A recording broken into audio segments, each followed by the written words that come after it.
200 gram paneer मी या साईजमध्ये cut करून घेतलेला आहे। यात आपल्याला चवीनुसार मीठ घालायचं आहे। 1 चमचा लाल तिखट घेतलेला आहे ते घालायचं आहे। 2 चमचे कॉर्नफ्लोअर पावडर, 2 चमचे मैदा,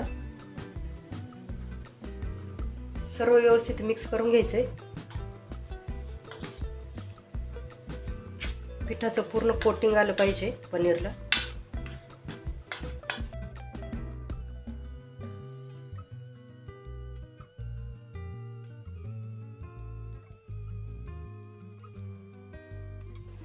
यात आता आपल्याला थोडंसं 2-3 चमचे पाणी घालायचंय, पीठ व्यवस्थित पनीरला चिटकेल।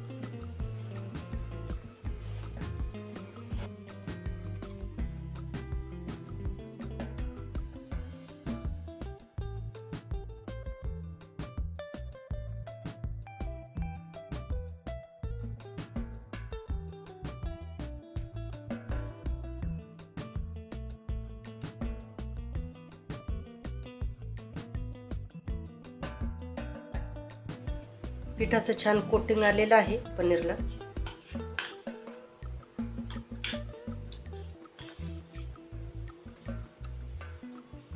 यात आपल्याला तळून घ्यायचे आहे। इथे मी तेल ठेवलेलं आहे तापण्यासाठी, आपण चेक करूया। तेल छान तापलेलं आहे। यात आता आपल्याला पनीर तळून घ्यायचं आहे।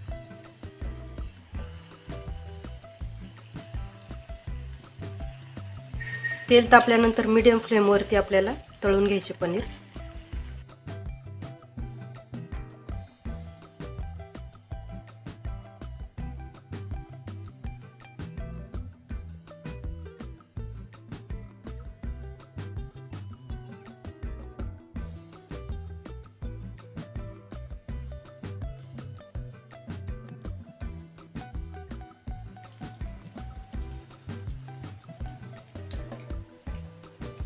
हे आता आपल्याला 2 मिनिट असंच ठेवायचं, तेलात हलवायचं नाही लगेच, नाहीतर जे पिठाचं कोटिंग आहे तेलात विरघळून जातं।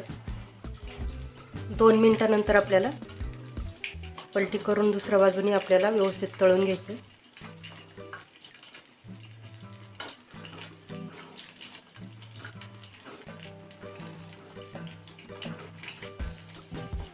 छान कुरकुरीत होईपर्यंत तळून घेणार आहोत आपण।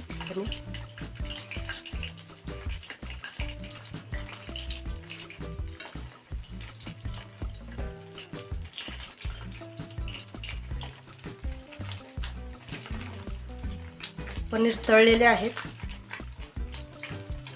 छान गोल्डन ब्राउन झालेले आहेत, काढून घ्यायचं आपल्याला।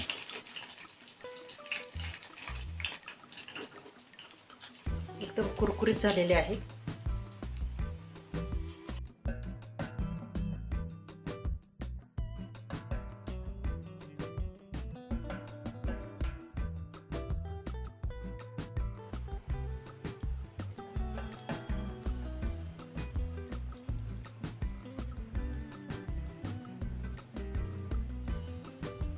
पाहू शकता अतिशय कुरकुरीत झालेला आहे पनीर। तुम्ही असंच थोडासा चाट मसाला टाकून जरी खाल्लं तरी अतिशय सुंदर लागतं। पॅन गरम झालेला आहे, यात आता आपल्याला 2 ते 3 चमचे तेल घालायचं आहे।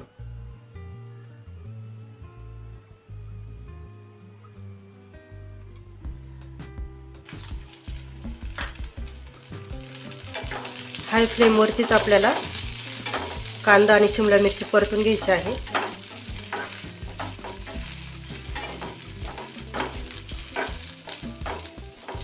जास्त शिजवायचं नाही आपल्याला, थोडासा गोल्डन ब्राउन झालेला आहे। यात आपल्याला आता हे 1 चमचा मी रेड चिली सॉस घेतलेला आहे तो घालायचा।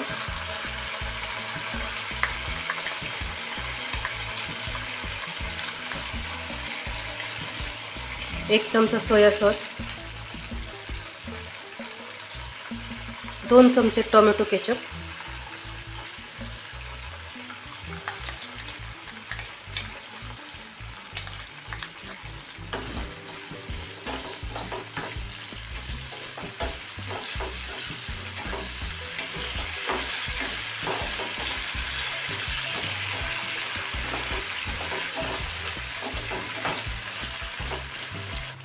पनीर चिली तुम्हाला जर ड्राय हवी असेल एकदम सुकी तर तुम्ही डायरेक्ट यात पनीर ॲड करू शकता. आणि थोडीशी ग्रेव्ही पाहिजे असेल तर 1 चमचा कॉर्नफ्लोअर पावडरमध्ये थोडंसं पाणी ॲड करून मिक्स करून घ्यायचं व्यवस्थित.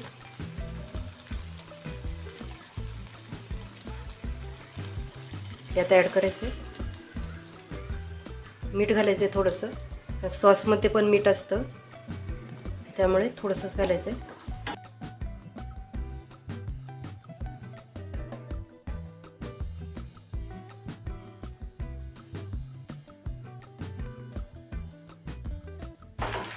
त्यात आता आपल्याला जे पनीर तळून घेतलेले आहे आपण ते ॲड करायचे.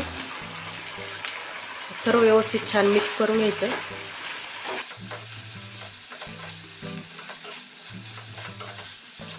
तुम्ही पाहू शकता दिसायला अगदी रेस्टॉरंट स्टाईल दिसतंय.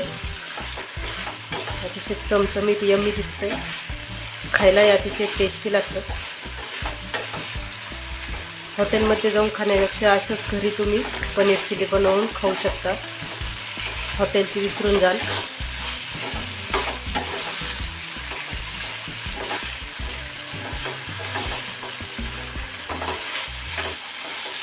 पनीर चिल्ली आपली तयार आहे.